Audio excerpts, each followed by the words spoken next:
ఒక గవర్నమెంట్ ఆఫీస్లోకి 80 ఏళ్ల ముసలాయన చాలా ఖరీదైన బట్టలు మంచి చెప్పులేసుకొని వచ్చాడు.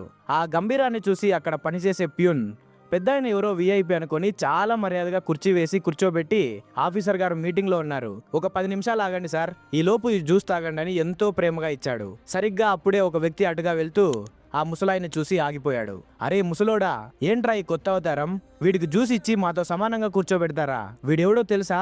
గుడిమెట్ల మీద ₹2 కోసం ముష్టెత్తుకునే ముష్టివాడని అందరి ముందు దారుణంగా అవమానించాడు. ఆ మాటలకి ఆ ముసలైన కళ్ళల్లో నీళ్లు తిరిగాయి. క్షమించండి బాబు, నేను ఇక్కడ కూర్చోను, దూరంగా నిలబడతాను, కానీ ఒక్కసారి ఆ ఆఫీసర్ గారిని చూసి వెళ్ళిపోతానని బ్రతిమాలాడు. బయట జరుగుతున్న గొడవ విని ఆఫీసర్ బయటకొచ్చాడు. ఆయన్ని చూడగానే ముసలాయన పరిగెత్తుకుంటూ వెళ్ళి, బాబు ఎలా ఉన్నావురా, నువ్వు పెద్ద ఆఫీసర్ అయ్యావని తెలిసి నిన్ను చూడాలని వచ్చానురా, ఈ బట్టల్లో నువ్వు దొరబాబులా ఉన్నావురా అని మురిసిపోతూ అన్నాడు. కానీ ఆ ఆఫీసర్ ముఖం కోపంతో కందిపోయింది. చుట్టూ ఉన్న జనం మీకు ఇతను తెలుసా అని అడిగితే, అబ్బే ఎవరో నాకు తెలియదు, ఎప్పుడూ చూడలేదు.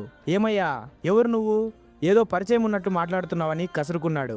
నన్ను గుర్తుపట్టలేదా బాబు, నీ హోదాకు తగ్గట్టు ఉండాలని ఈ కొత్త బట్టలు వేసుకొచ్చానరా అని ఆ తండ్రి ఎంత చెప్పినా ఆఫీసర్ వినలేదు. ఇతని బయటికి గెంటేయండి అని సెక్యూరిటీకి చెప్పాడు. అప్పుడు ఆ ముసలాయన, ఆగండి, బహుశా ఈ కొత్త బట్టల వల్ల నన్ను గుర్తుపట్టలేకపోతున్నావేమో అని బ్యాగులో ఉన్న పాత ముష్టి బట్టలు వేసుకుని కొడుకు ముందు నిలబడ్డాడు. ఆ ఆఫీసర్ ఏకంగా ఒక ₹100 నోటు ముఖం మీద పడేసి ఈ ముష్టివాడిని బయటికి పంపండి అని అరిచాడు. అప్పుడు ఆ తండ్రి కళ్ళల్లో నీళ్లతో ఇలా అన్నాడు, రేయ్, నువ్వు హీనంగా చూసే ఈ ముష్టివాడేరా నిన్ను కన్నది, ఈ ముష్టి చేతులేరా నీకు గోరుముద్దలు పెట్టింది, నా కడుపు కాల్చుకొని నిన్ను చదివించింది ఈ ముష్టివాడేరా, నేను నీ దగ్గర ఉండడానికి రాలేదురా, నువ్వు దర్జాగా కుర్చీలో కూర్చుంటే చూసి మురిసిపోదామని వచ్చానని ఏడుస్తూ అక్కడి నుండి వెళ్ళిపోయాడు.